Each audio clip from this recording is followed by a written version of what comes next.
Can you hear that? You can hear that.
So some in microphones need astrology. fan and power, obviously those table Mercury mics are one of them.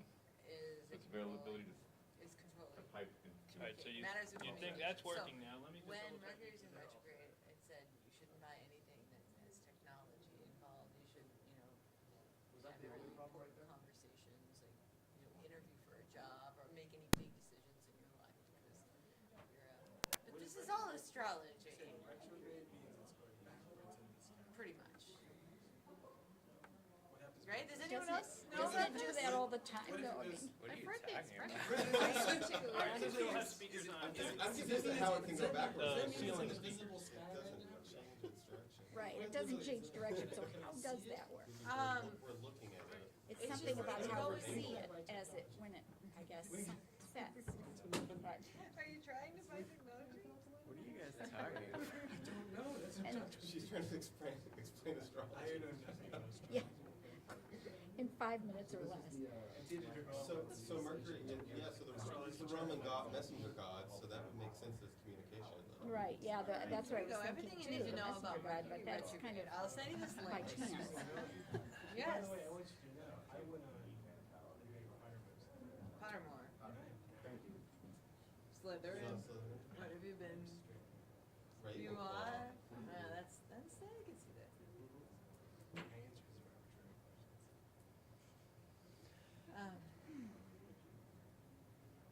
So Mercury in retrograde. You may have heard your friends say, oh no, Mercury is about to retrograde again. I've never Go heard- in. You just I've did. never heard my friends say. You just Not did. until March, you have a whole month. Okay. what this Oh, is. yeah, but Good, I am okay. missing I'm out. just we're having so many technological difficulties right now. I thought maybe it's in Mercury, maybe Mercury's in retrograde. I hear you on that. We have done a whole group of things, unfortunately, where we have used formatting and then taken it into a different, like formatting in Mac and gone, and somehow it's gone. So, Yeah. so our office is at no more formatting. Here's another header. Does Mercury really move backward? It's a good question. No, it doesn't actually move backwards. If you do a bit of stargazing, you'll see that Mercury. Stargazing, see the Mercury You're just saying the same thing I'm saying. just as the ancient astrologers perceived it thousands of years. Alright, I thought we were trying to work out our. I think we're good. Oh, we did? Yep. Are we okay? Yes. Okay. All right, we were just wasting time while we were waiting. That was. All right, we'll call the meeting to order. Test out our mics. Everything working okay? Everything fine. Okay, great. So any changes to the agenda? Okay, hearing none, we'll leave it approved by consensus. So item 3 is comments from the chairs. Tonight, we're gonna have Sustainable Montpelier Coalition presenting the various proposals that submitted entries for the, what was the name of the contest, Barb? Sustainable Montpelier 2030 Design Competition. There we go, Sustainable Montpelier 2030 Design. Yes, competition. And we're gonna be starting that at 6 o'clock, so we have a few minutes before then to address some of the other pieces that we're, loose ends that we have, and make lists of other loose ends to wrap up, so that's how I see us using this time tonight. So, moving on, item 4 is general business, comments from the public about something not on the agenda. I assume that you're here for the Sustainable Montpelier Coalition. But if you have comments on anything else that's not on the agenda for tonight, I invite you to come up and speak. So we don't have any. So that moves at item 5, which is the final punch list items for zoning fixes. So Mike, we have about 10 minutes to talk through the list of items to take care of. I know we Okay. won't be able to get through decisions for all of them, but we should be able to prioritize. We might be able to. So the pieces that are missing, that for anyone who had from the email on Friday, the updated matrix has a couple of yellow ones that are left, 2 of which are actually the same thing. So there was number 15, which said a map needed to be developed to show the channelized areas of urban centers 1, 2, and 3. I have not made that map yet, so that is one outstanding piece, although I'm gonna have a hard time finding unchannelized sections based on how the DRB has been issuing decisions, so Oh, I we'll thought see you how were that. gonna talk about the snow. No, no, it's just a lot of the place everyone was thinking, I mean, it's already been determined to be channelized for all of the north branch. So that kind of takes out, you know, then that just leaves us the Winooski, so I kind of just have to look to see where we might have places that are still don't have river walls on the Winooski, but we'll see. I'll develop a map. The next one that isn't done yet is 18, which was develop a definition for a painting studio. Shouldn't take me too long. I just finished, which I should mention, I emailed you guys late today the strikeout version, which has everything except for these yellow ones. So that's what I've been working on. So it's got Strikeout version of all this. So we have a matrix that says Yeah. these are the changes to be made, Yeah. but what we will actually be approving is the strikeout document, not the matrix. Yeah. So that goes through and shows where all the changes were made. So it was 15, 18, 61. So 61, there actually is something that we could do, which this 61 we did part of. That was a recommendation to allow new neighborhoods PUDs.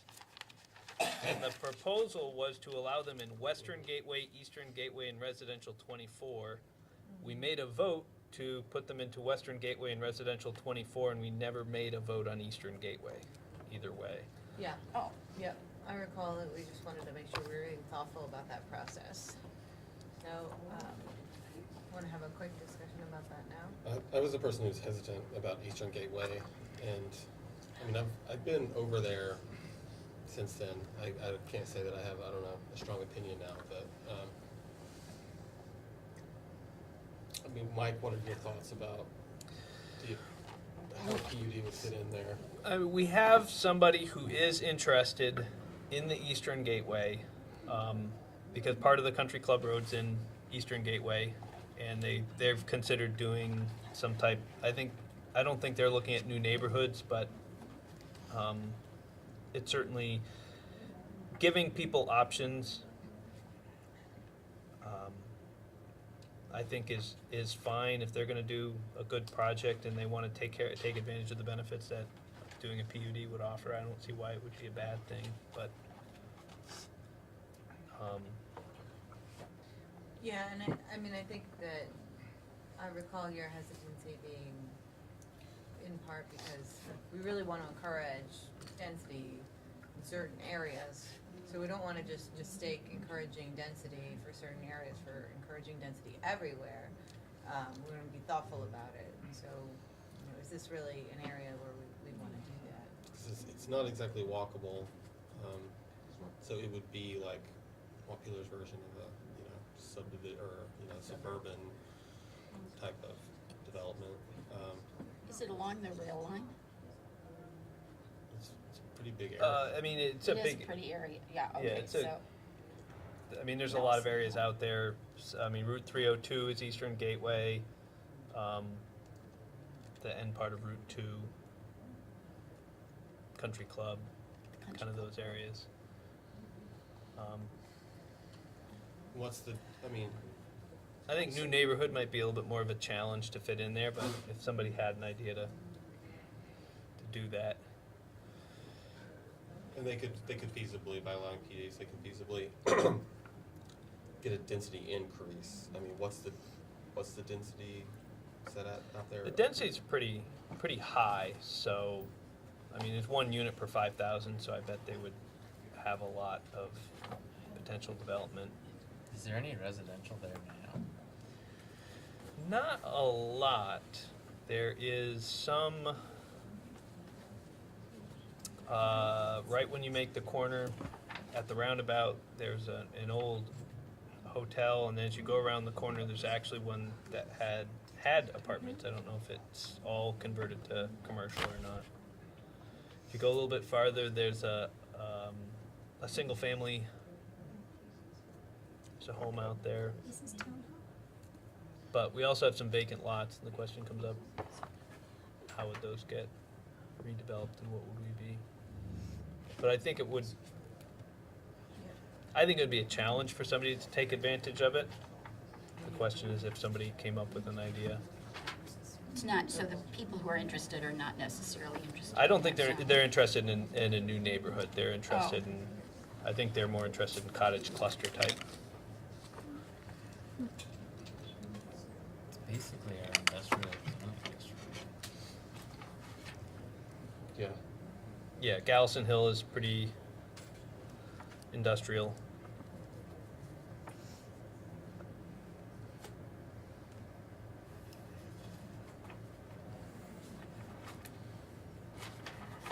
I don't have this isn't one I'm gonna fall on my sword over. If people Yeah, how far don't does the think it's district gonna go? make a It's lot just of a sense, walkable- then Like, no, it doesn't. It This doesn't is- go that far? Do you know where it starts as far as like when you're leaving town? Does it start at the roundabout or? that district, Can you Yeah. pull up the zoning map? Oh, okay. It's the purple. Yeah. I think it Okay. goes slightly around the corner. So so it's just this piece down from here? It Yeah, looks it like it goes, starts the right car dealership, Yeah. Okay. the car dealership would still And be up this side here? in. Yeah. But that's a pretty steep slope, That's the, right, Yeah. on this side? And a lot of that would be in the 11-9, not the gateway. Most of it is, yeah, this part. Yeah. so 5-2 is So pretty it's really steep. just Mm-hmm. like across from the Agway? Mm-hmm. Yeah, That little- Agway, that across from little piece Agway. is the biggest open space, right? Yeah, there's the place with the SKI tower. On the side of the country club farthest from town, it's like the most open.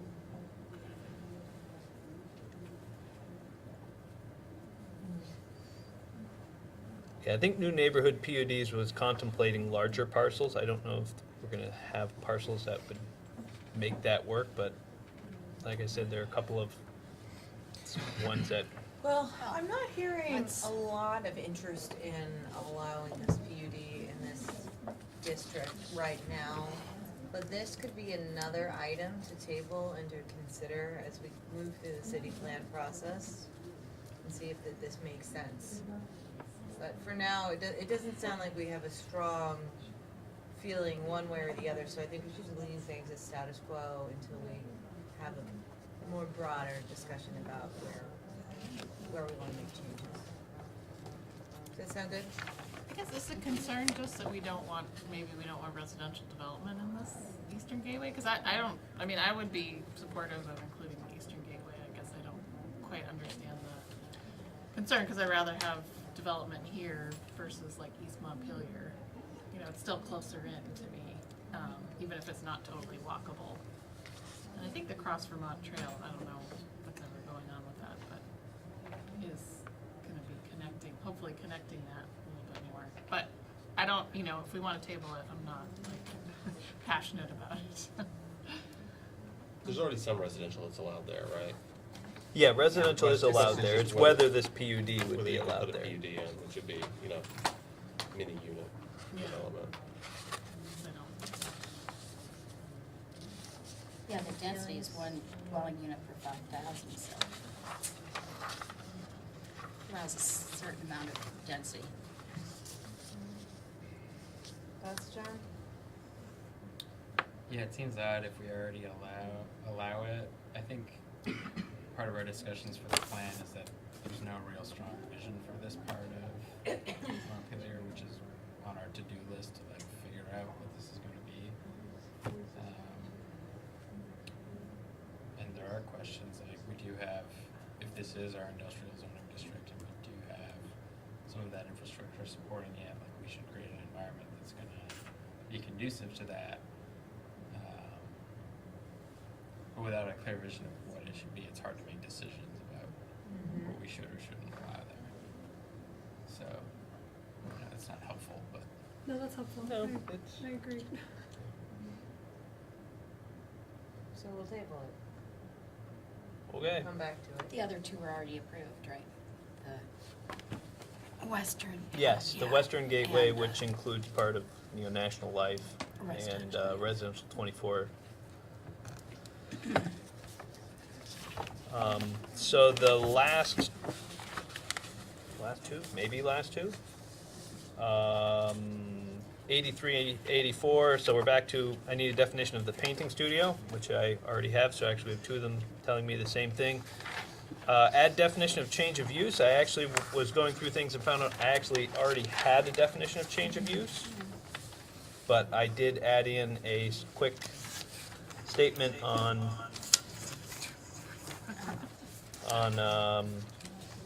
to include additions to, including an addition of a dwelling unit into that definition. I handed that out. It's also in what I had emailed today. I just printed out that one page. I don't know if you guys wanted to have a broader discussion of change of use, but it actually was in the definition section. But you're just modifying it with the, Yeah, because we had a question, we had a concern about the fact that our use table says 1 and 2 unit and 3 and 4 unit. And if we define the use as, say, 3 and 4 units, if somebody goes from 3 to 4 units, is that a change of use? Technically, no, the use is 3 and 4 units, but we actually do want to have them get permits for it, so we want it to be clear. One option was to break the use table into 4 lines, 1 unit, 2 unit, 3 unit, and 4 unit, and then 5 and up. The other one was to just go and add that to the change of use definition, to go through and say, well, it's a change of use, and therefore it's not a change of use on the use table, but it is a change of use because it's a change in the intensity of the use. A 4-unit building has more intensity than a 3-unit building, and that's our justification for having you get a permit to change that use. I think this is a bigger discussion. Maybe not a long discussion, but I think more than, I wanna get started on the Sustainable Montpelier Coalition, and we have a couple items to touch on at the next meeting on the punch list anyway, so, I propose that we push this conversation about 84 off till our next meeting. And the last one was 131, and Oh, that's one I another don't one. have, which was to do a strikeout version for the enforcement. And so that's gonna be more substantial. Okay, So those were all the yellow ones, so okay, sorry, I missed. we have made decisions on actually one other one, so we'll, I'll get you the painting studio definition, I will get you a map. And I will get you the strikeout version of the enforcement. So Great. those are the We can last wrap things those I up. owe for you guys. Well, and From we the have, notes, the 125 was brought up from last time. The, including 3 and 4 residential units. yes, we decided that that's another kind of broader policy item to discuss as part of the city plan discussion. Okay, so So not, we have a Yeah, few we made a ideas vote here. to make no change. Yeah. okay. So leaving it for now, talking more about it? Yeah, Okay. thank you. Yep. There's one more item for this package that we need to wrap up, which is our memo that Kirby and Barb have been working on. How's that effort? So, I mean, feel free to jump in, Barb, but the quick version is, we met, and I'm going to make some changes and send Barb a draft, and she can tell me whether it's something she wants to sign on to or not. And we discussed if it doesn't work out that way, we might end up having just to send to and move forward that way. We also had an idea to discuss about the other slope change we made, about giving the DRB, just talking as a commission about giving the DRB maybe a standard to apply for situations where they're having to decide whether they're going to allow construction on a 30% or greater slope, but maybe there's some land available that's flat, and so that change of ours is not pushing development unnecessarily onto slopes, because when you combine that with the density change we're doing here, I don't think any of us want to allow greater density and then have that density put on slopes. So some checks on that side of it, which I think would assuage some of Barb's concerns. But that's a greater discussion, and the memo discussion is also a greater discussion. So we don't have I don't have anything for us to look at right now. I drafted another version of the memo based on what we came through before and gave it to Kirby and asked him to make some revisions on it. So I don't think we're that far away, but Kirby might think otherwise. Do you think you'll have a draft one or two memos, however many memos we need to consider before the next meeting, so that if you could distribute it before the meeting, we can all review it and discuss it in the meeting. Right. I mean, I have a draft that I could agree with Okay. now, so it's really up to you, Kirby. Yeah. I'll send Barb something this week, and then she can get back to me. But we'll have something at the next meeting. Okay. So the map for channelized rivers is something that, will we have that, you think, or is that The longer? Map for the channelized, Mm-hmm. I should be able to get to that. I just spent a lot of time Yeah, on that strikeout version, so I Yeah. didn't get time to kind of. it's okay, I'm just wanting to Yeah, get a sense of I where will. we are. Yeah, I should have something, at least something that we can start to discuss and debate as to, really we just need to get something on the ground and have people start to discuss whether they agree or don't agree with it. And Great, so we have item 15, item 18/83, which is the painting studio definition, 84 and 131, and our memo about steep slopes / density. Yes. Buildable area as part of the density calculation. So that's what I have on my list for the next meeting. Good, okay. Anything else on the punch list, Mike, or shall we move nope, on? I think that's it. Okay, so the next item on the agenda is to discuss the upcoming adoption process for zoning. We need to vote to set a date for the public hearing. We're kind of getting a sense of the timeline track that we're on right now. But Yeah. why don't you walk us through? So that's just gonna need the standard, we have to have at least 30 days, so whatever day we finally approve this and have that strikeout version complete, because that's what we will use as our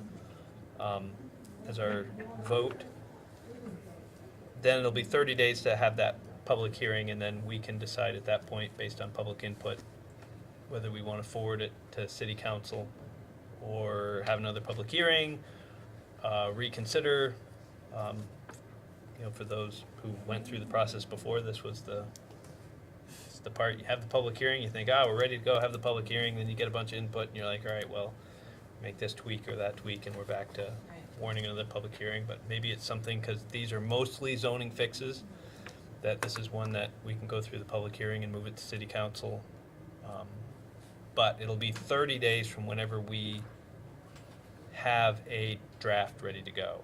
So I had that on the agenda in case this was ready to go and we punched it out today and had it done, we could warn it. Have it on every agenda. It'll probably be on every agenda going forward until we have it. Because we can't touch it if we don't have it on the agenda, so we'll just put it on there. Okay, great, thank you. Yep. All right, so I'd like to invite Dan Jones up to give us a presentation on behalf of Sustainable Montpelier Coalition, and I understand Dan has some overhead. We have a, yes, now we'll have to see whether this decides or, Okay. Okay, now it Pretty seems- bright now, so that's good. Huh. So just for anyone who's commenting, the only speakers that are on are the speakers that are up here. So if you have something to say, you'll have to come up so we can catch you on the mic, or you won't be heard. by, You look on TV like you're yelling at us, standing over the table. Okay.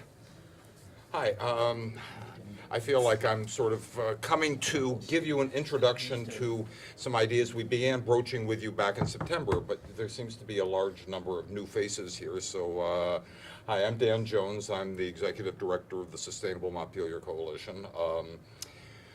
We arose out of a process that started with a design competition for what could be a sustainable future for Montpeliers that completed 2 years ago last month. Okay, so in that competition, you know, we have a bunch of interesting ideas we thought we'd offer you as part of your planning for the new master plan, city plan. Is there a way of getting the lights off over the? there are two options. The lights are on or the lights are off. Yeah, sorry. Oh, I think it's gonna be fine. okay, well, The new projector works much better than the old the one. the old one, okay.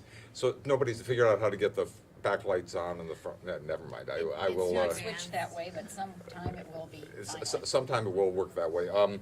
Okay, so where we started was back in 2014 when the Energy Committee, which I was chair of at the time, led to the point where it said we're going to be net zero city by 2050, 2030 maybe, and started a bunch of innovations or grew out of innovations that actually led that way, which include the district heat plant, the new city solar farms, where we now have a megawatt of generating capacity specifically to the city.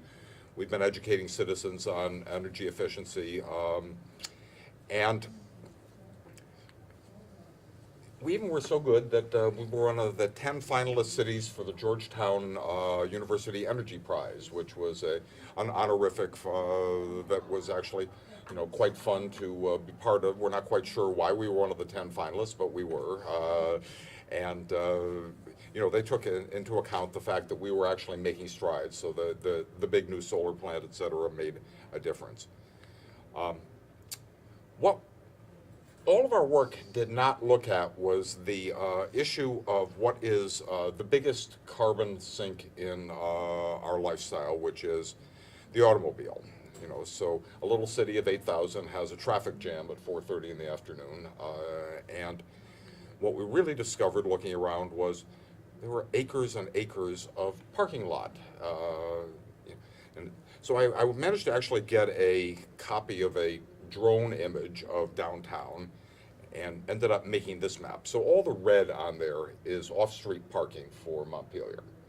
I'm sure some of you have seen this before, but it's really a very interesting use of our landscape where this should be theoretically the most valuable and interesting real estate in town that is dedicated to the parking of the automobile. And we, you know, and it also meant that we had actually land use and energy use is a very curious combination. If you don't talk about land use, you can't really talk about energy use. What we've been doing for 60 years is spreading out upon the hillsides and becoming a commuter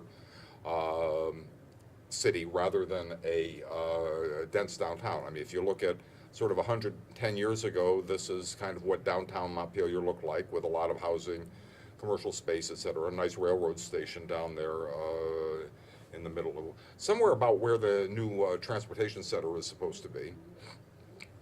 And this actually is the most energy efficient form of use of the real estate. So we started asking the question, well, how do we do a transition to a sustainable city, local future for our small city? And we knew that while we'd like to have young people coming here, you know, this is downtown Burlington, they tend to be less car-oriented than we are. They like bicycles, they like getting around in other ways. They don't want to be as dependent on the car, but there's no place for them to live unless you are car-dependent in town. So we started looking at this in terms of sustainability, which starts with more people living in town. Downtown housing equals less commuting and shared energy resources like heat and electric. But to do that, in Montpelier. We got to create some ways of getting people in and out of town in other ways than their personal car, which will free up the land and reduce our oil demand. And that will allow us to recapture our riverfront and green space, which means more recreation, flood mitigation, quality of life, etc. So to do the first one, we actually have to do the second one first. And we want to build a people-centered local future, but the question is how. So I was talking with a friend, showing her that red map a couple of years ago, down in Boston, who is an expert in design and has worldwide connections. And she said, you know, this is the kind of problem that young designers really enjoy. So what we'd like is, what you really ought to do is have a design competition. And I said, well, okay, how do you have a design competition? But with some guidance from some people, including Barbara, I have to say, so was helping this as an architect. We managed to raise some money to have a $1,000 prize, our $10,000 prize for the best design, and put it out there. And by God, we got 20 actual entries from around the world. And not only did we have them from Vermont, we had them from all over the country. We had them from Japan. We had them from Iran even. We had them from Sweden. So she was right. This is something that actually young designers were interested in, and it created this effect. Now, we had the designs, or the proposed designs, and we set up across the street at One More Time a little pop-up gallery for a week, and hung all of these designs and had people come in. And we were amazed. Actually, folks were coming in. They were spending serious time looking at the designs, talking about them, thinking about them. It was actually fascinating to watch the kind of level of conversation and the consideration, which is, we always have this issue of designs and getting public input, and this was a really strong bit of public input. So people put their comments in, and they had, what is that telling me? Okay. And we had a voting, okay, so you vote for the best 5, okay, and I don't know why this is doing it, but it's, so we got it down to 5 finalist choices, and that's where we had 2 years ago the final presentation of those 5 designs. And you're seeing them here. I'm going to give you a chance to take a look at them a little bit in a minute. And this doesn't. The thing's got a hiccup. It's Things- not okay. your stuff. It's It's the machine? yeah. All It's right. done it for other people. So we had the final presentation over at the pavilion. Here we have the Swedish team making a presentation via Skype, which was kind of neat that they had made it to the finalists. And the audience, we filled the pavilion. I mean, there was over 200 people sitting there in rapt attention. It was kind of amazing, actually. They took notes. They they were actually really interested in what was going on, the whole ideas. And again, a second round of voting. We also had voting online, voting, at City Hall. So we tried to engage as many people as possible and had over 750 votes cast. And we thought that was pretty neat because we were watching how people were responding to this. The winning design was Team Bridges.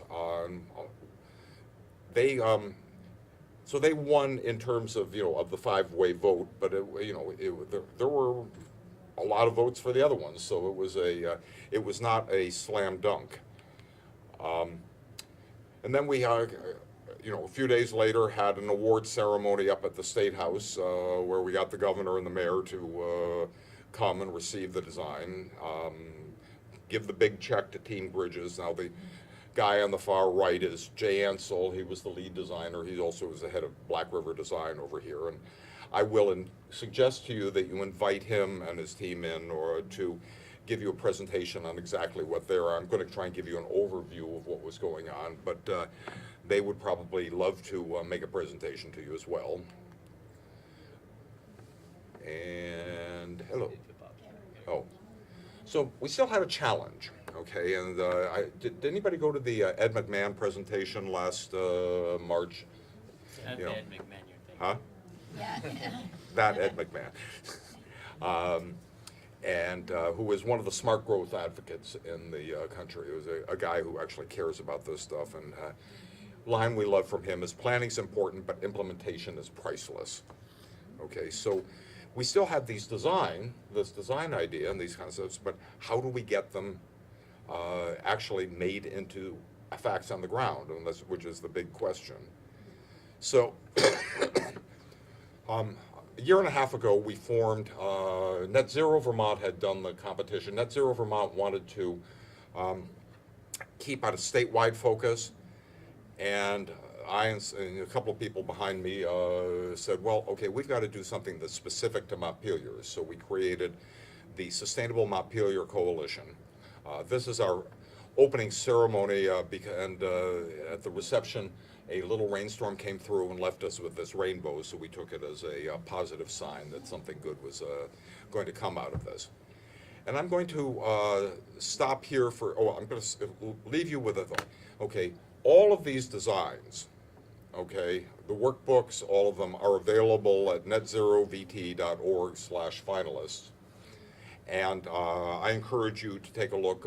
What I'm going to try and do is give you an overview of some of them tonight. But it's a wonderful site, so you can have all of the materials online immediately, and it's kind of fascinating. So what I'd like to invite you to do is take a few minutes and take a look at the boards of the designs surrounding us, so that for a minute before we come back and go into the next step, if you would. If you don't want to, you don't have to. But I thought that this would be interesting for you. No, we want to.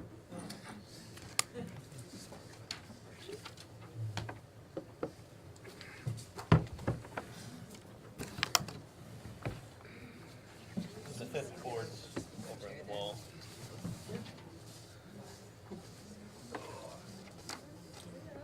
Your birthday's coming up. I can't remember what was up with the hiccup on that thing. Let's talk about that. So what is it about this that? I don't know. I can't remember. Somebody was talking about trying to figure out what was the hiccup. There was it just periodically gets a thing going in it. Just gets this little glitch, huh? It just Yep, stops. it pops out and pops back in. It always comes back, so we haven't worried about it too much. But I've only been at 2 meetings. This is the second time I've seen this used. So, and I thought last time maybe it was just something with the connection, but now that it's doing it here too, it must be something with that. It's something with that and the signaling, because Yeah, or somebody's got a wire that's not fully plugged in. But I'll let Seth know and let him take a work on it. It's parking more downtown, so it doesn't fix the traveling issue, but really. And it's unreasonable to expect that there won't be small amount of traffic at 4 p.m. in Montpelier. I lived in Chicago, this isn't the traffic. There's gonna be. No, I didn't. I was right around. So it's really not, oh my goodness, congratulations. Thank you. Yeah.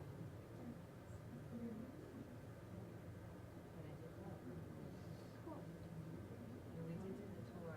Barb took us into. So this one is take over the show us site, reconfigure. What's happening on that side? Right. And then the rest of them are here at Yes. City Hall.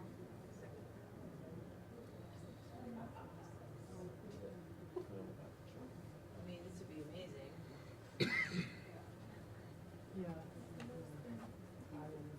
interesting about all of them. They're putting it under there, under 133, well, but they basically decided that there was this railroad line thing. If we had something that was a streetcar, and all of the designs, some version of the rail, but they were the most show, rather than concentrating everything here, we can create more spaces. This is down the Pioneer Bridge, where the Stoveworks is, et cetera. That's the Here's the rotary down here. Okay, This is the okay. Grossman's, I guess I never realized that it was yeah. but I drive. Okay. Oh, it goes up a lot. Well, I mean, I think the same as. Yeah, exactly. Right. I So, don't yeah, know if so it's in downtown Montpelier. Oh, the Stoveworks, oh, that's like when you cross over. When you cross over Oh, this Pioneer Street to Yeah. Route 2. Yeah. Okay. Yes, I mean. With the idea that take a look at this is building Right. recently, the auto wash and all of that sort of They've got a stuff different that kind of a could, structure, but could this be better plowed, maybe cheaper to build higher, higher density stuff Imagine, in there. imagine the underground. This is a gin distillery. So what? This is a gin distillery. Yeah. Oh, right, right. This is the area No, but that we wasn't on the board, want to you know, promote down, I think, the This, housing. this is not set in, Yeah, that's right. Yeah. It's almost the exact same. And I would, yeah. I'm trying to remember these. But this would be in the floodplain, right? this is actually a little above the floodplain. The floodplain is Oh, okay. actually in here is a little more, I'll go into that. Oh, okay. You know, but everybody sort of talked about it one way or another, so it's. It's amazing what the grade does and you can't really test service. This one gets into your 30% grade problem. What's an autonomous jitney? I'll get into that. Okay. Self-driving No, vehicle? well, that's where they were going. We're actually, in the past year and a half, stuff has happened. I'll talk about it when we get into it, because it's neat. I would do it. You know? We could just, Oh, yeah, we could just get a ski lift from, you know. National Life ski doesn't lift. want it, because they said that there was too many people parked. So that's an example of the work. Well, that is an issue Those we are have. available online. But that doesn't mean that we shouldn't do it. I know, but that's National Life's land, so I have to want. When they're printed out, it's 2.5 by 11. Maybe they can get talked Really into. small. It's one of the ones that They had Larry residential can't come have lunch with me now. They're like, I mean, I think everybody thinks it was unique, but that's, except National Life. They love Except it. for people who do it. It's nice to. Are you, It does remind me of. Now, did you put the links to all of them or just to the winning one? no, there's, job trailers. Oh, right. Oh, no, oh, Right. if I remember, I've got all. I'm Elizabeth Parker. It is And more. this is Tino O'Brien. He's the chair of our board. Squished down than the other, I mean, that's not the one that was hanging in your It's office. pretty, No, that's, exactly. interesting. It was an So example. we can do that. Which is a That's great Two idea. Taylor Street, that's state parking lot. Or Weeman Lampier. All of the common themes. Weeman Lampier was Because the they each have architect. different Creating themes a that set come for together. that. And then having, PV mounted covers, like the one at the co-op, Yeah. basically.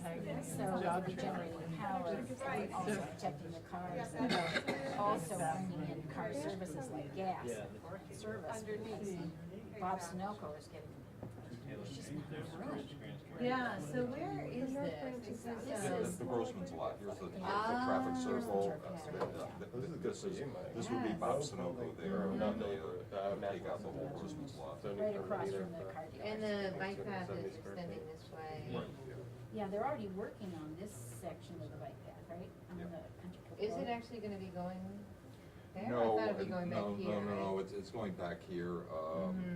And there's some question about whether they want to move the railroad. I mean, Right, everything is a moving target. Everything is, yes, yeah. I was there for No, I get it. Tino was at the. so we found this map in the job trailer. Yeah. Distillery. They had a copy of this hanging in. Really? To Eventbrite, and so. The guy running the job, construction site, took his daughter to work, things. To do a Participate in the. college, a career exploration, and they went to Black River. And he was there, and he said, I love this, I'm working right here. Yes, yeah. He was working right here. That's how far this extends. Yeah. Lose sight of that. Well, this is all of Montpelier. Still Montpelier. Yeah. Montpelier goes from up here to down here. Well, this is what we were talking about with the Eastern Gateway. We don't have a vision for it yet. Well, this is Yeah. why we're trying to. Right. I appreciate it. Right, this was the area I was thinking about, but I wasn't sure if that still fell in the Eastern Gateway or not. No, it doesn't. it's beyond that, and From it's, here on. and Yeah, Gallows Hill, starts right here. yeah. Is this River District or something? Do you Yeah. have any idea what it's gonna cost though to try a streetcar? Oh, well, Hopefully it can be a bud car. the state owns the right of way from, Montpelier Junction to Barry. Well, that's one of Okay. the things. They are, in essence, giving it to Vermont Rail Systems. They're paying Vermont Rail Systems something like $50,000 a year to use the line for the granite trains and supposedly do some maintenance, which doesn't get done. The state, for about $6 million, could rebuild the tracks and put them up to 40 mile an hour thing, and then David Bludersdorf has these bud cars that could work on those tracks and be able to get something in at a much lower, cheaper level than trying to, and then once we got it working, we could look toward light rail, et cetera. But, Pretty expensive endeavor to update the track though, right? well, compared to what it takes to keep Loop 2 going, it's about the same. And if you do it, it lasts a lot longer. I mean, that's what people miss about rail is that it's yes, you put the money in once and then you have it for a long time rather than this rail bed goes back 1850, something like that. You know that we're working on. Is that when they did it? I was just wondering about that. Or it should be. Well, it's because For our house, you know, like, oh, it's amazing when all these things are in. highways, That's why we wanted to come highway talk to you about it, because Yeah. it's a national defense project. it's a chance to think Turns about out it that as you're moving on. one I mean, yeah, you can stare at this stuff for hours, I know.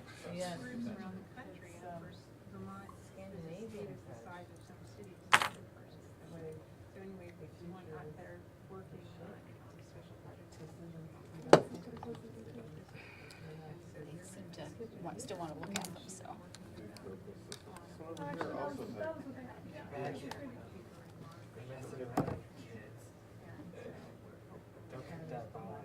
It'll bring people over. There's a lot of momentum right now. It keeps charging. And the idea of putting residential up by National Life, it's an amazing site up there. I'd love to have a place up there with all the views. Oh. Yeah, the views are. Well, that's what I thought, it would be worth it to pay for the ride on the gondola just to get the views going up at the Capitol and all of that. I think so. What does a gondola cost? Huh? What does a gondola cost? Just buy something from Europe, David just bought one. No, he has found one to buy, but Oh. they want to move out of that, he's not buying it. We just need like 4 cars. And it was a 2 repurposed cars, we're good. lift from a ski area, right? Right. Yeah. Did you have a chance to go to the pavilion for the second round? I did. Yeah. Everybody gets rid of shots. No, I actually, think this they one, just yeah. flipped it. Oh, no, I was Yeah, not, yeah. an example of the notebooks and. This one does not, Printed them put out in in, the multimodal. ledger size, which It's a is little much bit easier hard to because tell. this is pretty small, and the nice thing about seeing it on the computer is you can zoom in and see some of the detail. I know, But they have a lot hard. of elements. Seems like we which is missed an what's fun about going through everything all of happening to them, like create the common elements. Well, I mean, parking for shops for it to potentially redevelop and stay open. that is a little whitewater park. That's where they play. I mean, right now, of course, it is the most, Shaw is the Yeah. most profitable.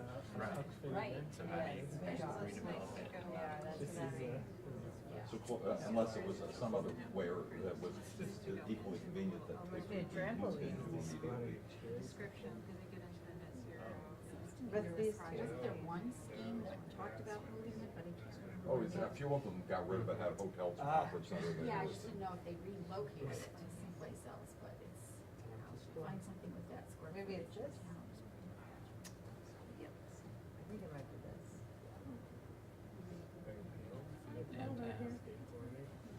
And you notice that there's really no We're trying to development. decipher some of these.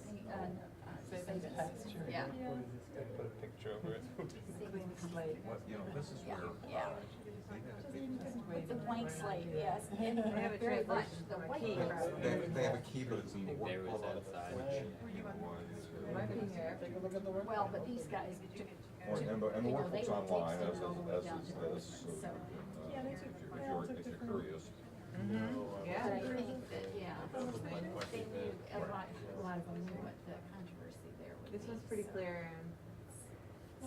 Bike path here. Oh, they didn't go that far? Yeah, this is, Oh, another this bike is the path one that here, went baby. furthest.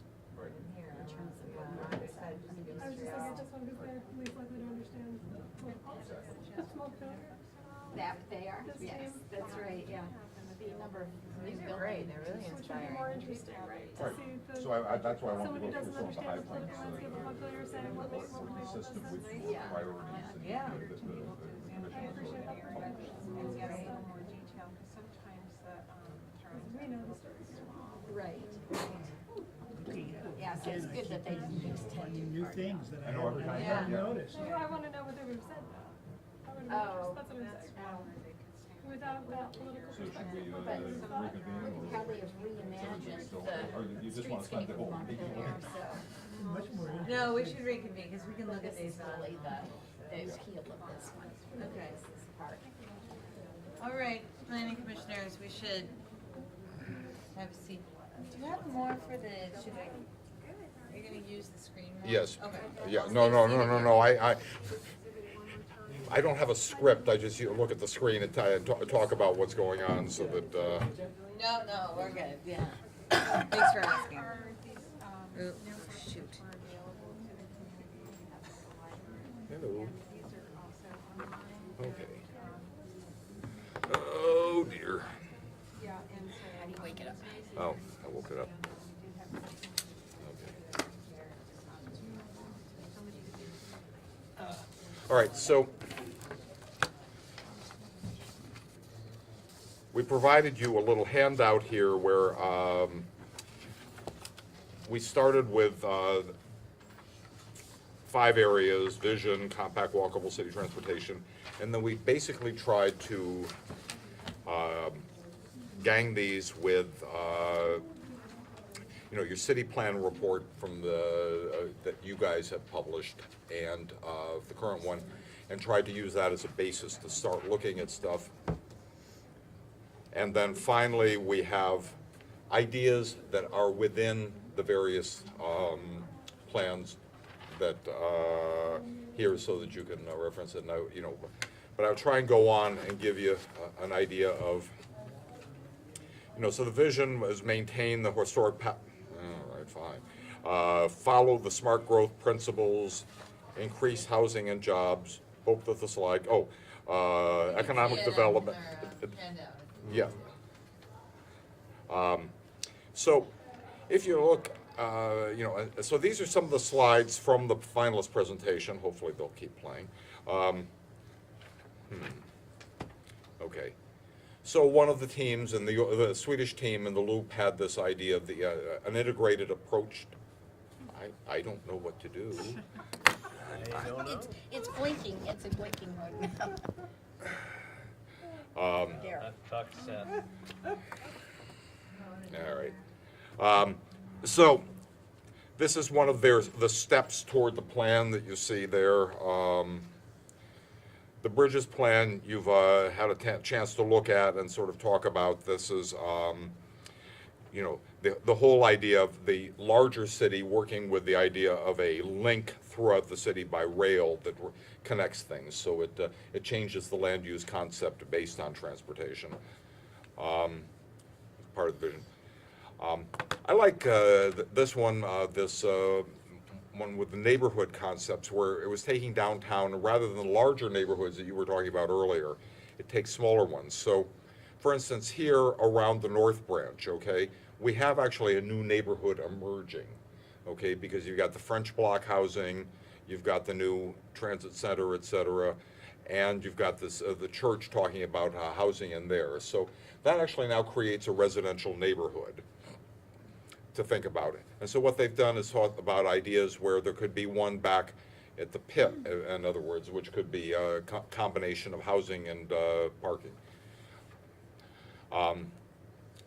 development, well, I'm trying here. And you thought you had Mercury retrograde. I don't know what I did, but it's obviously it doesn't like me. Should we try turning it off and on again, do you think, or do you? It's always a good thing to try. Right. We can try it, It's- see if it's Too high up to kick.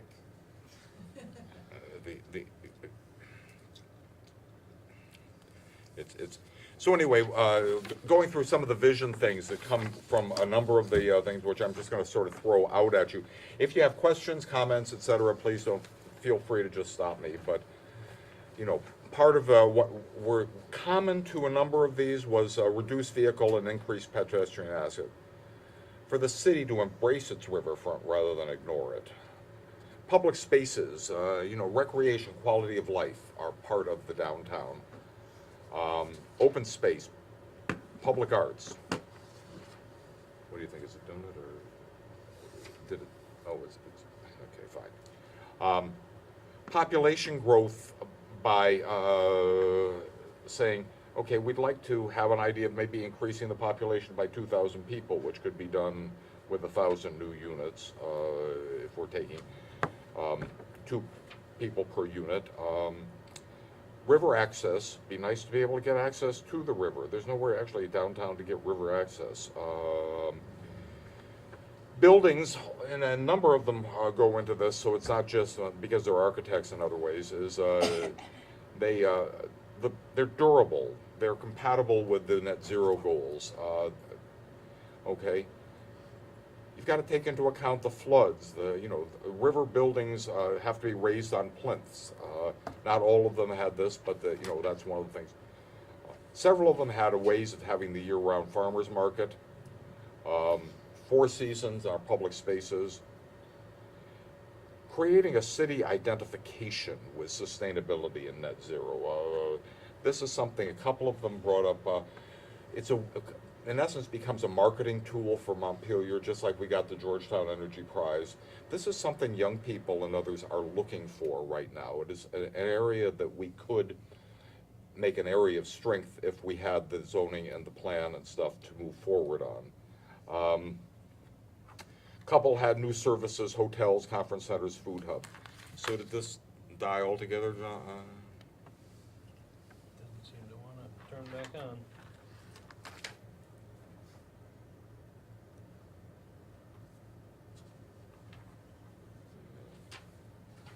It doesn't like me. I have to take it not as a. It's Oh, done. there it goes.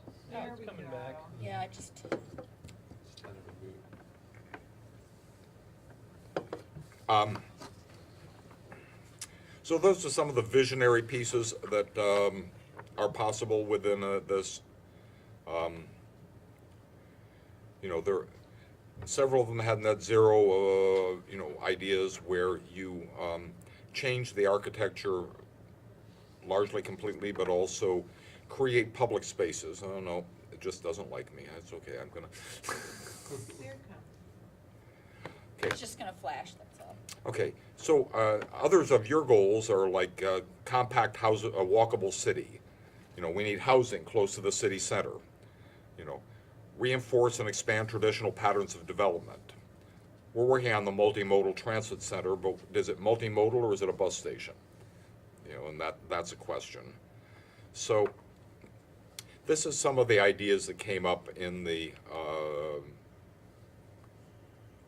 right, maybe. Come on. Hello. Okay. Dan, I'm thinking that if you use your laptop and turn it, you can scooch around the table and look at his laptop, because I use. Yeah, maybe that's. What do you think? Is that better? Well, this is definitely not working. Yeah. It's not working. We can also just see them all around. the Yeah, table. we can see them all around. Yeah. All right, unfortunately, okay, you'll have to excuse me a second while I get it into another mode here, because it has to go out of. Take your time. The air is human, but to really screw up, you need a computer.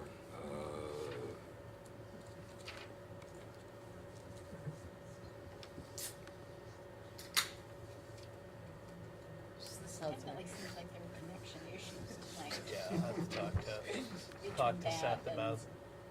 and mics and things, the microphones. Oh, come on. Now it's doing what? Swap displays. Oh, all right. All right, here. Do you want to put it maybe Yeah. on top of the other one? Mhm. You won't be able to see it, but if you, Well, I will stand off to the side and use my little clicker. You're going to have to move around a little bit, but I'm. so you want to put it on top of this Well, one? if you move it forward, then less of us can see it. Yeah, All right, You're gonna okay. I don't want to think- leave it there. Yeah, Yeah. All right. that's good. You got it out of the mode you had it. Huh? Full screen.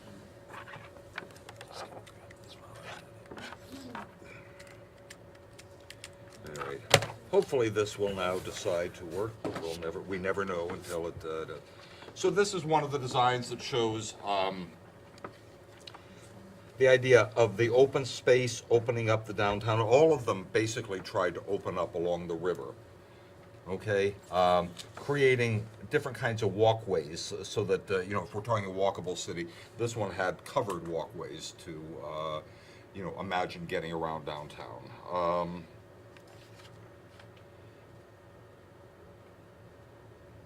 Okay, this one, basically mixed-use neighborhoods, okay, with, looking at the walkability of various areas. That's out of this one where they're, creating and proposing different neighborhoods around. That one in the Pioneer District is Yeah. about as far as it goes, right? Yeah. This one is interesting. It's called Strainer Streets, okay, which is a mixture of the streets and actually getting the water channel rather than using the traditional sewer system, is trying to keep the water channelized and working in the rain parks, the ways of processing the water, so it's part of the walkability of the and the experience of the whole city rather than just doing everything downtown. Okay, so a few of the others in there were, housing and green ribbons along the river. That you can see that in a number of them. Streetcar line to new neighborhoods in Barrie. Gold, increase population without more vehicles. That was the whole idea of having a more walkable. I thought it was interesting, this accessible indoor covered pedestrian path linking buildings. Think it's weird, but if you've ever been to like Minneapolis or St. Paul, where they actually have, you can walk the entire downtown without ever going outside with these link things. And in midwinter, there, I'm not saying we're going to do that, but it's interesting. What we had, and several of them are, were paths to connect, and this is where the workbooks help you to see this if you want to. Connecting on and off street spaces, closed streets. Several of them suggested, either Langdon Street closed or a loop of Langdon and State as a kind of Church Street marketplace for Montpelier. And was the suggestion to close altogether, just to pedestrian traffic, or Just have pedestrian certain- traffic, except what like they do in Church Street, which is you can have trucks on it till 10 in the morning doing deliveries and stuff. You can't close it to get, Right. they have to get the supplies and stuff into the stores. Yeah. Okay, and that also said, we need more activities. This is not part of your job for a younger demographic. Oops. Okay, transportation obviously is one of Well, the. wait, just back up for a moment. You say the suggestions encourage activities that would attract a younger demographic will help achieve some of the broader goals of bringing in more population. That's what I was saying. What you see in several of them was a suggestion that by having a sense that this was a place the young people could be. It's like there is a great deal of interest in the new bike trails up above North Branch. Okay, that's that kind of activity for one group. It's not going to be my demographic that's going to care for it, but there are, if we had the ability to access the river, you know, and have canoeing, kayaking, et cetera, on the river, you know, it creates a different sense of the downtown. It's recapturing the river. So a lot of them basically are working on the idea of refacing, recapturing the river so that it becomes part of our lifestyle downtown as opposed to what we've sort of turned our back on. We've got parking lots that go right up to the edge. It's not a, Well, I do think that we can try to keep that in mind as we work on the plan. I think that makes sense. well, that's why we're trying to talk to Yeah. you. We think you have a lot of latitude in that if you wanted Yeah. to look at it. Okay, so we want convenient, smart transit systems. Now, this is one of our Sustainable Montpelier's big goals, and I'm going to talk about what's going on for a second because we have done two things in the past 6 months that have proved to be kind of interesting. We realize in building coalition, you bring people together. It's not like we're doing this by ourselves, we're too small, et cetera, but we can convene people to talk about. So we did a discussion roundtable on transportation up at National Light back in September. Had the major employers in town, city councilors, we had the downtown, the Montpelier Live, we had the planning, the economic development people, other representatives. And out of that, one of the presentations we'd organized was from a company that does something called microtransit, on-demand microtransit. And you're going to hear more about this soon. On-demand microtransit is basically a marriage of small buses and an Uber type of software where you can dispatch them in a way that has them responding to demand. And so it's 9 o'clock in the morning or 8:30 in the morning, and you have people, a bunch of people who like to get downtown to work, but you have others who want to get to National Life, others might want to get up to the hospital. And the computer knows that some people want to go here, other people want to go there, because you put it in the request, and you can call it in, you can put it on the smartphone. And and different buses will pick you up even if you're next door with each other. It's not like one bus going around doing it, because one will be directed to go up to the hospital, and another one will go to National Life, et cetera. So it's the most efficient way of collecting people and keeping them moving. And this is something that has been developing over the past couple of years. So we had a presentation on this, and actually the people at VTrans who were there at the thing said, well, this is very interesting. So they actually organized a working group to explore it and named us the Sustainable Montpelier Coalition as their community partner in this. And so we have a couple of city councilors, Barbara, we have people from the Center for Independent Living, we have seniors, et cetera, all meeting at VTrans to look at whether this is possible, okay, as a way. Because if you can imagine, if we could get 500 people, there are 500 people, state employees, who live in Montpelier and drive out to work. There are actually 1,300 people who live in Montpelier and commute to downtown to work. So a good part of your parking is actually taken up with people who live here. Yeah, of course, there are the people from Barry, there's the people from, from other places, but this just talking about what happened. We're only interested in what happens here. So that's why we're interested in this as an approach, because what it would allow is us to rethink the land use, because we could work with the state and say, well, if we can get 150 people using this, could we get this piece of property to develop along the river? Because part of our goal is also to reclaim the riverfront. And you can't do that as long as you got the parking lots going right up to the riverfront.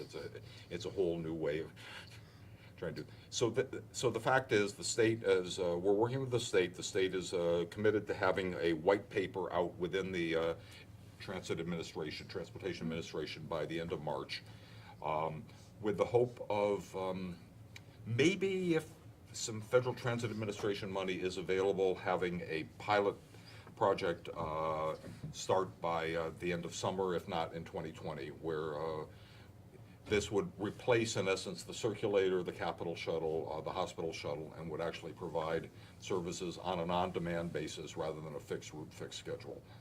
So that's why it's called microtransit, because it's like 7 or 8 passenger vans, although it would have a couple that will be larger and wheelchair accessible that can be used for people with special needs.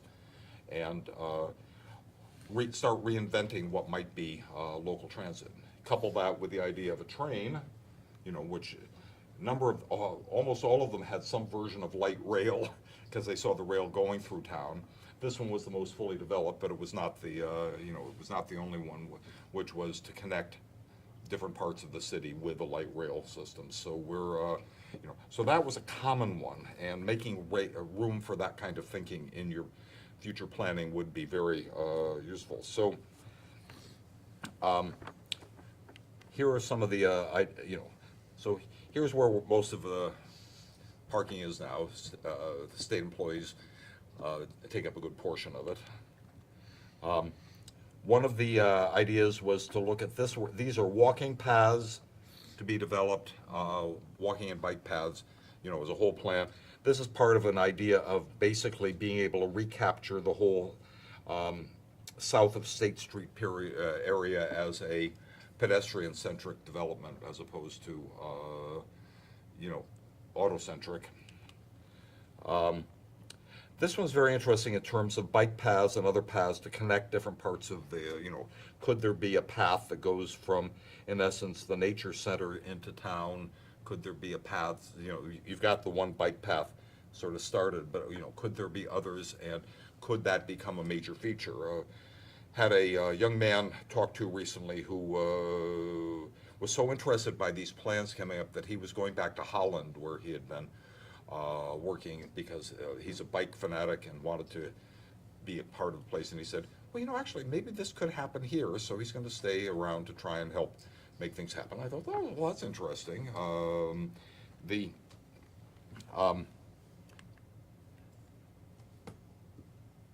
Okay, this one again is connecting. This is the larger, the one where we use the railroad to connect the various nodes developed in town. Okay, see again, this is their version of the transit center. You can see it in here. They didn't look at the design that was, but as you can see, the tracks are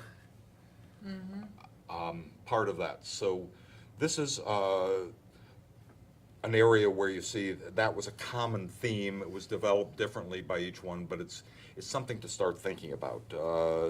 So others have said, well, we can have a streetcar, add rail service to the multimodal center. Okay, that will bring it more multimodal. Right now it's only a bus station. Others want electric tram on removed parking lanes, okay, on State and Main as a possibility. Or a people mover light rail. The idea of car share vehicles, bike share, et cetera, was brought up. So whether that's in your province or not is not an issue, but it is something that could be developed if it was safer. Okay, a lot of bicyclists I've talked to do not feel exactly safe on the streets right now. The bike share is the bike taxi thing where you... No, it's like you go to Boston or you go to Montreal, Yeah. and you can rent a bike to, Right, yeah. Connor Casey thinks you can do it all with a scooter. I'm not sure that that's the appropriate, but that's the idea. That's a bike share. Car share would be the same. If you had this microtransit system we're talking about, you could imagine a system where we had brought back car share, only more of them. One of the problems with the car share was you had to have a car to get downtown to get to the car share. If we get here elsewhere, and people were giving it up and say, oh, well, I have to go visit my grandchildren in Randolph, you could go get the car share for the day and go to Randolph, or you could go to Lebanon or Burlington or whatever and bring it back and return town. So and there's a huge economics for this, because I don't know if you know that AAA says in Vermont it costs $9,000 a year on average to keep a car on the road. You know, so if we could price the microtransit in general for somewhere a third of that, where you could have the same convenience without the without owning a car, that might be a real attraction, if you will. So we've actually put out the first RFI on the microtransit, and there has been got 4 responses, 2 of which look real. So the state is actually excited about this possibility. Okay, now rivers and green space. We've got a problem insofar as, again, we've turned our back on the river. Okay, we've sort of lost that as a feature. You know, every city in the country that really wants to do smart development embraces its rivers. So it's time to start thinking about that, and I think this is in your ballpark to some degree. This gives us natural features, vistas, air and water protection, wildlife, you know, plus a lot of public access to recreational opportunities, whether it's walking along the water, boating, you know, resting. You know, one friend, Elizabeth back here, had done found a picture, you know, a sad picture before the construction started over here of somebody, you know, in a business suit coming downtown with their lunch and kind of sitting, you know, on this rock that kind of overlooked the river, you know, and it was sort of sad because there was no nice way to actually be close to the river. So that is something that could be, so, you know, this is what the river, the confluence of the North Branch and the Winooski look like now. It's not inviting. You know, but one had, you know, basically created a whole park, you know, by the river, where the river could actually flood in and become a skating rink and a wading pool using Winooski water. Others, as you can see, always the green space along here is recaptured in almost all of these. That one there.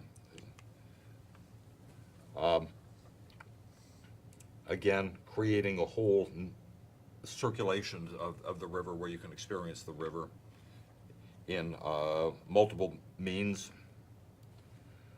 One thing I'm noticing is none of them acknowledge the gas stations on the other side of the river. So I just wanted to keep everyone's, acknowledge, keep that in our mind. They're basically saying you could do better. Right, well, agreed, but I just want to point that out. Yeah. Potentially moving those services to the satellite lots where it would be more appropriate anyway, so that those would actually get potentially relocated as well. And further away from the water. Yeah. Yeah, further I mean, from you- water, really, yeah. The job is, in planning, is do you want to, does things just stay the way they are, or do you want to imagine other ways of doing it, and should they be there? But that's, And I think one of the discussions we had about zoning when I first started, and we were rewriting, well, we've been rewriting the zoning for years, but when we first started, I remember there was a discussion about what we wanted to do for allowing uses in the area that we called quote-unquote gas station alley. And I had just joined, and I wasn't really sure how to express my dissatisfaction that the gas stations were just right on the river. I think that's something we can re-examine. Not to say we should, you know, close down those gas stations, but we could make it so a migration plan. yeah, exactly. So, I Um, just want to mention that, because this, I mean, these are idealistic plans, obviously, but They're idealistic Yeah. plans. We're trying to give, that's why I said, this is Yeah. sort of an upper level view to give you some ideas that you might think about in a going forward plan that would be a little more imaginative, exciting, et cetera. And so that's all we're doing. we're talking about reclaiming the river.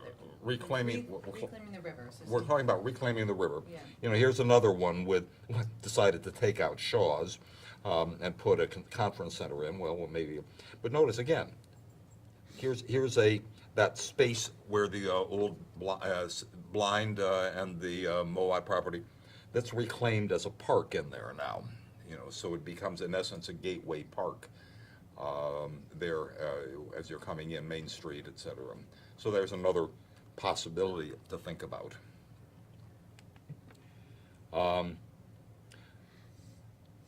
That one, this is Confluence Park, and they're, so this one has, a merry-go-round, the farmer's market under a permanent roof, okay, and you can see people pulling their kayaks into the river down here. See that on a postcard? Huh? Is what? It could be on a postcard. It does I look think it very was on a enjoyable. postcard. Hey, I think You it could was live in here. ads against the parking garage. Yeah, Oh, you're. I'm being sarcastic. Oh, okay. oh, I have promised my board that I'm not taking a position, so. Well, but on that note, just like, since I brought that up, a lot of these seem to actually be compatible with what's being put in there, because a lot of the green ribbons, like you mentioned the word ribbon, which I think is a good term for this, are on the other side of the tracks. So that's still a possibility. So. You might have to Oh. hit your board. Come on, wake up. Yeah, that's true, Kirby. That it's still that area on the other side of the tracks is pretty well developed in most of them. Not necessarily for a parking garage, but it's shown as developed. Right, and Yeah. but in the other ones, there was a garage somewhere. which- Oh, yeah, no, Yeah. there were, and I will get into that in a second, okay? Yeah. That's another part of this. Sorry, we're getting ahead of you. Huh? What? We're so excited, we're getting ahead of you. No, I'm happy to give you whatever you want. So I'm just showing this. This is the one that has the entire sort of south side of State Street as a separate driverless neighborhood. Okay.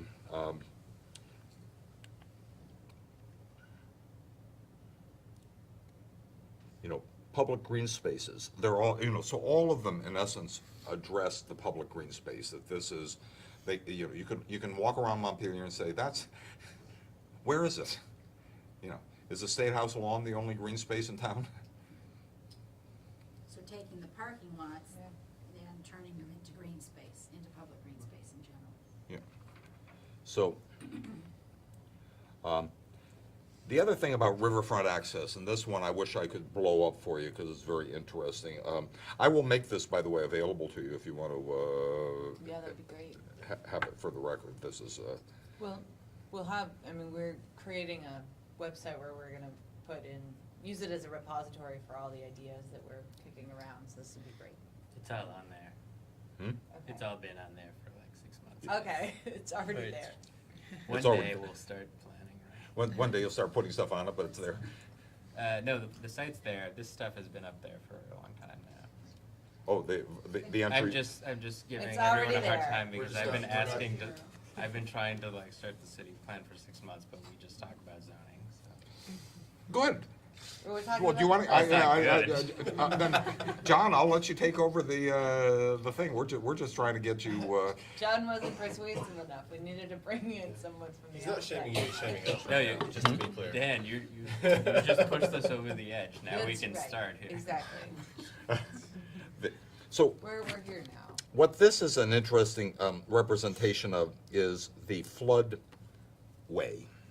okay?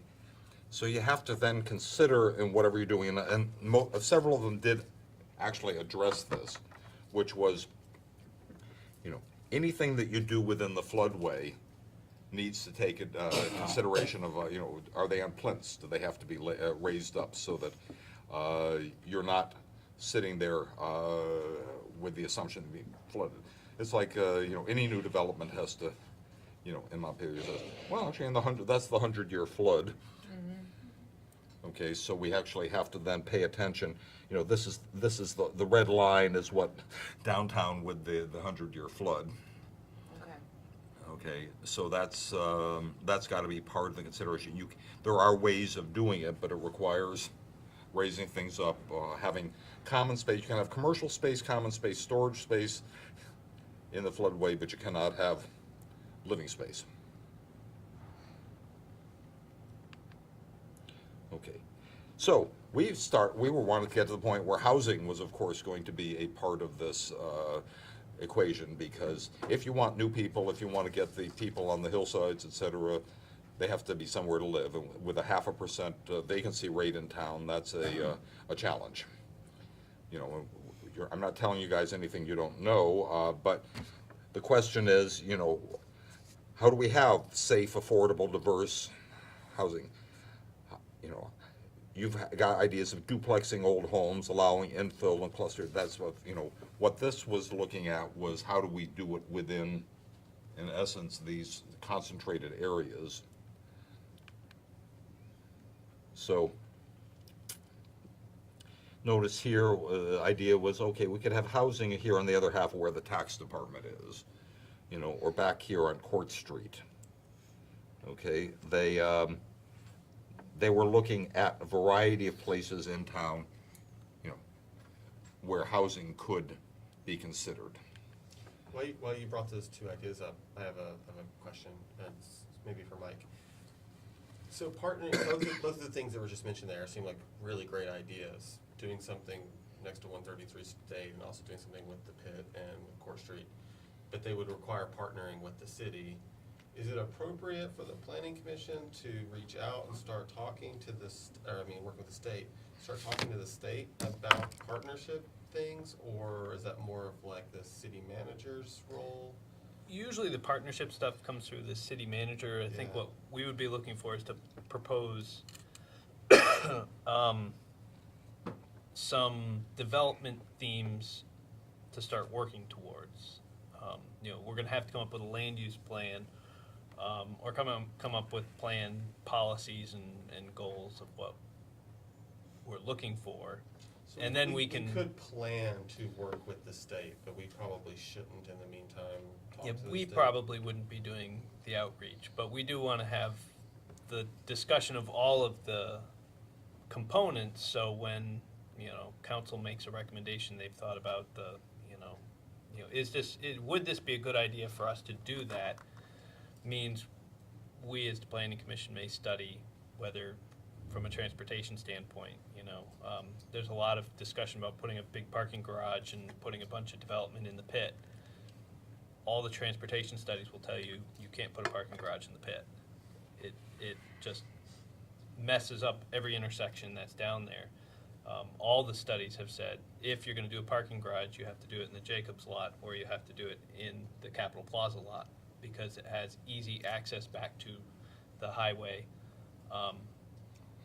for efficient moving. So before we have a The studies manager are- or a council look at building a parking garage, say, we would probably go through and just go and determine whether that's a good idea, and then they would go out and actually do it. There are other places on State or at the labor lot, et cetera, where it would not be the same. Yeah, where an idea may not have been considered yet, but I think we wouldn't necessarily reach out to the state. I think we would go and look and determine whether it's a good idea. How does it fit into the land use plan? How does it fit into all of the other pieces? Right. And then we would bring that to council, and council says, that's a great idea, Mike, go and study it. It's kind of the same way with the railroad idea. Right. You know, do we or do we not work on the railroad? I think as a planning commission, we come up with a policy that goes and says, we think this is a good idea, needs more study. We recommend to city council that we study it, and then, then I can, as staff, get to work studying it, and if we find it's a viable idea, then we start working with, okay, what are the barriers? Who do we have to? These seem like the foundation pieces for our entire city plan, because so much hinges on parking and transportation solutions. And if we choose to put the wrong things in the city plan, things that are looked at later and are thought of as, not worthwhile or not plausible, then we've built up our city plan on that idea. So I don't know, that's what's kind of on my mind looking at this stuff. That's why Back you're. to you. So this one is just an idea of, from the Swedes, of kind of housing where it's built up so that, again, the bottom floor is up on concrete plinths. But the top part is actually, rather than concrete, et cetera, and brick, is wood construction. It turns out there's been a lot of increases in especially Scandinavia and someplace in America, where wood is now actually for large-scale structures such as this an acceptable medium, because there's been new ways of bonding wood, of constructing with it that actually provides the strength necessary to make this kind of stuff happen. So, and that of course would be very good for Vermont, because then you could be using local, you know, it's not like you're having to import mahogany to make it happen. It can be done with, you know, this is where, oh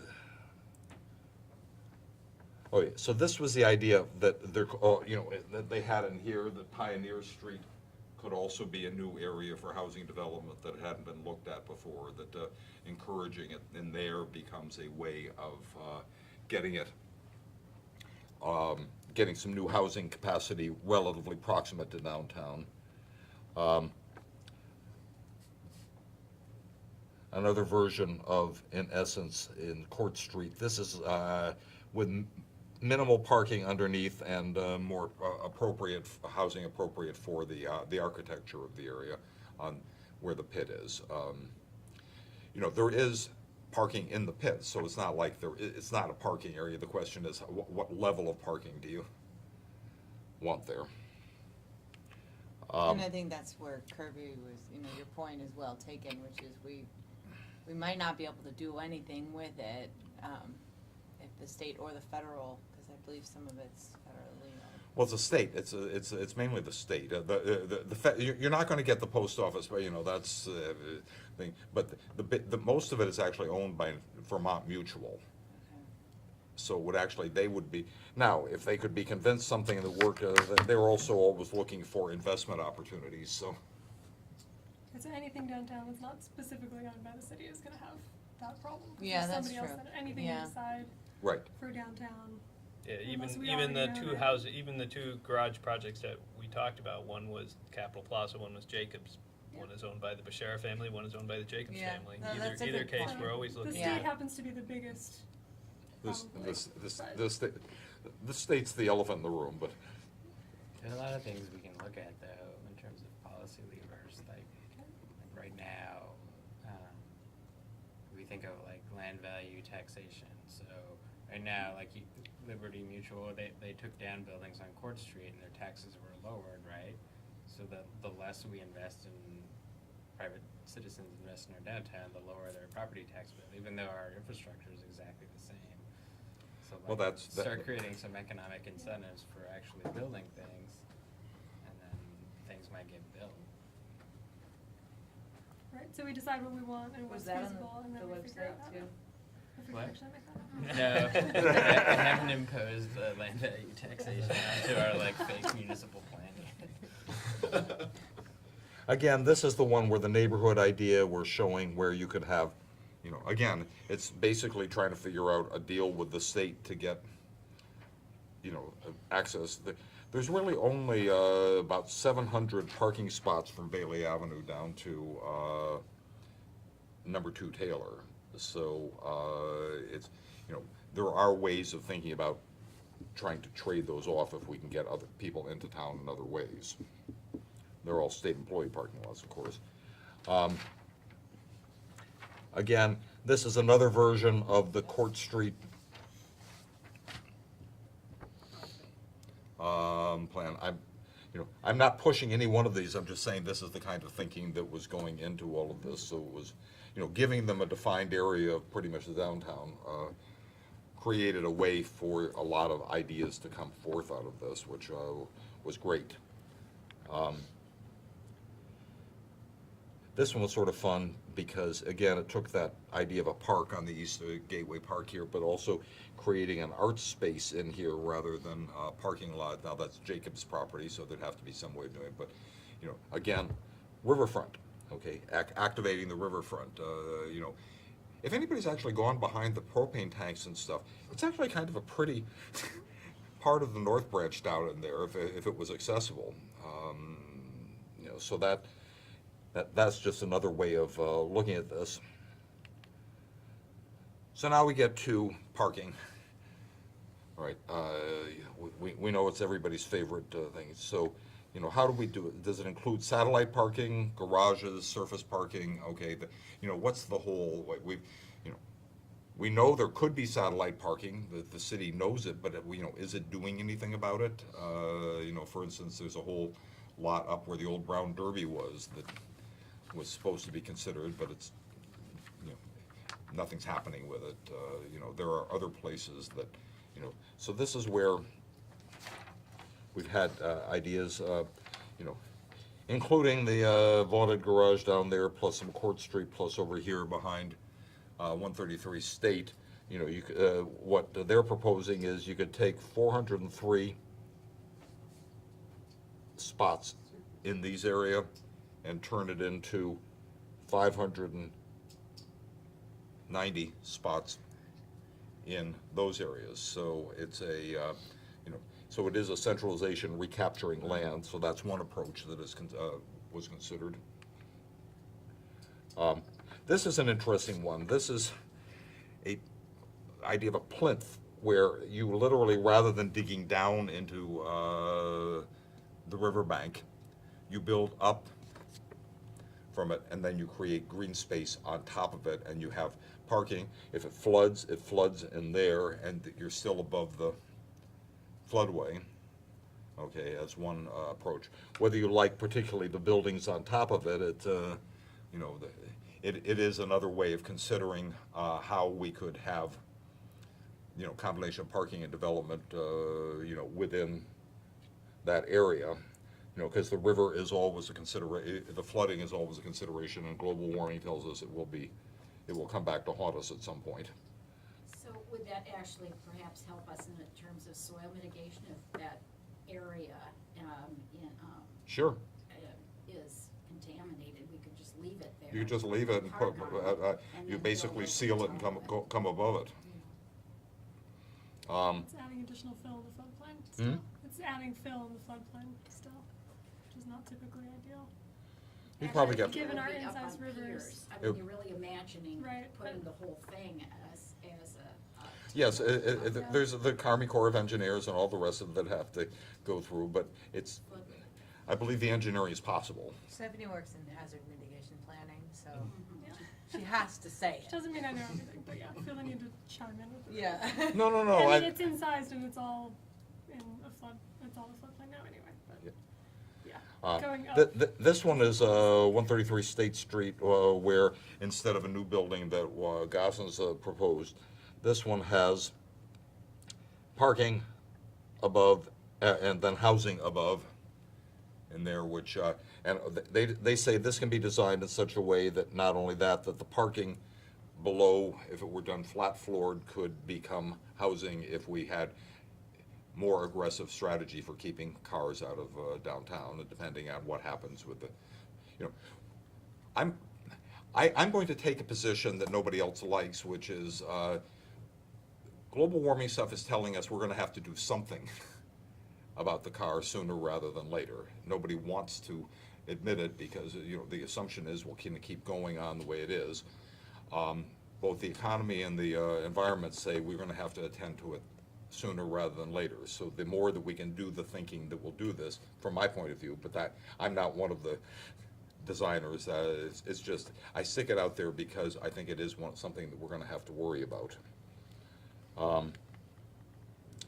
Again, parking down at the, I know you keep saying there's somebody looking at the Grossman's lot, but that's been years and nothing's happened there. Is something happening there? There's people that, the property has sold, I can say that because it's got a new sign out. Oh, okay, I didn't, Yes.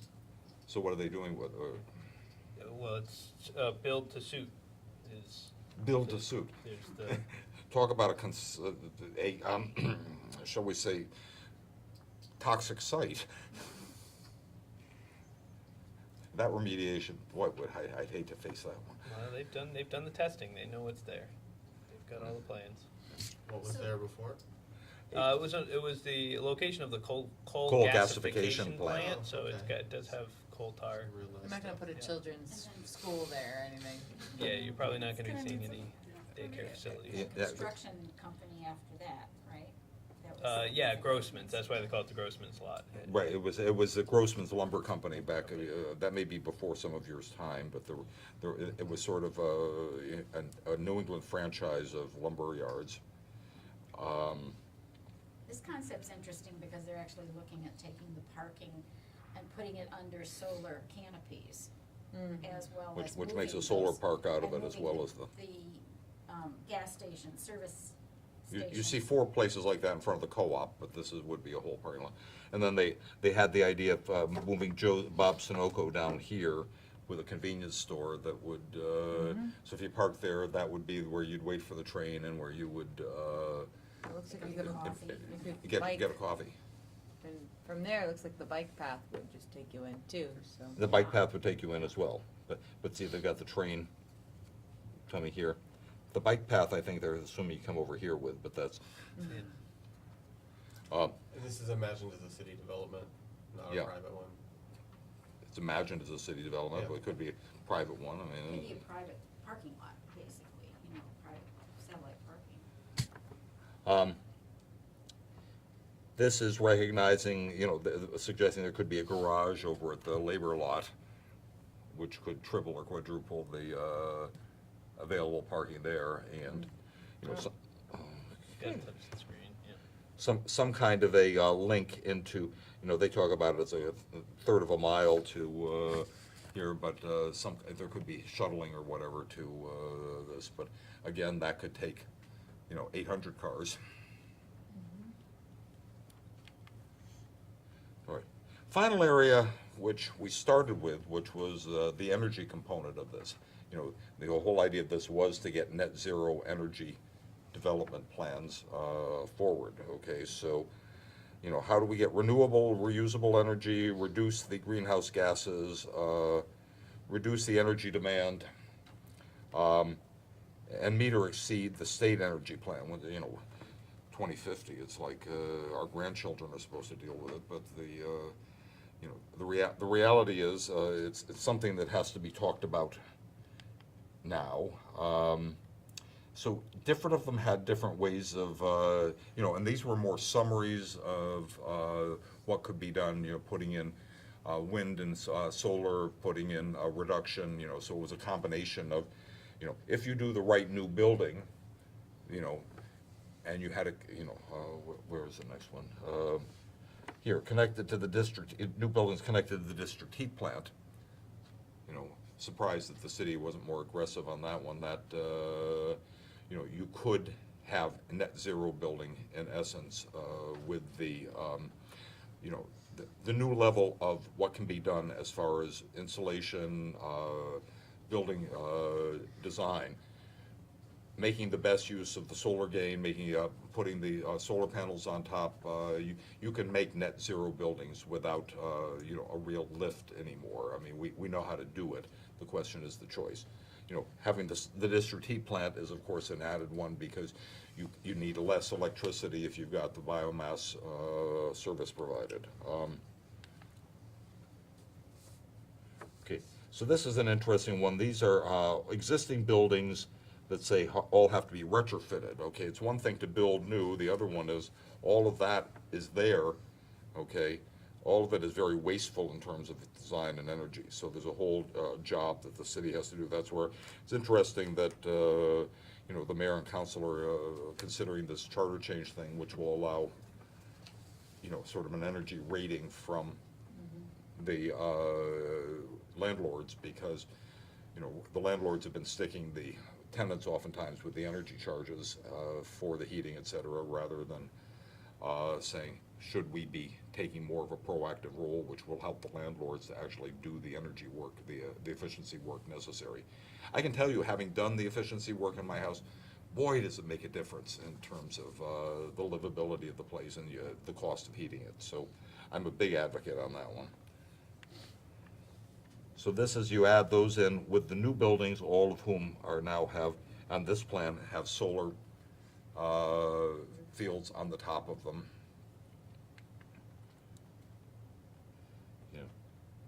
And the district heat. So again, the district heat was a feature of a number of these for the downtown.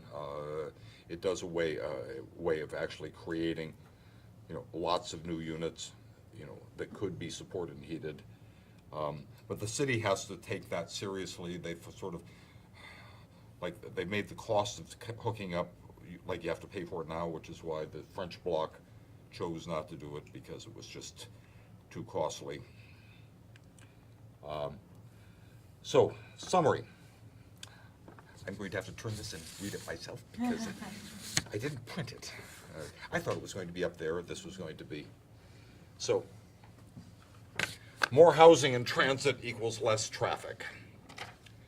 So we've got to work on alternative transportation systems.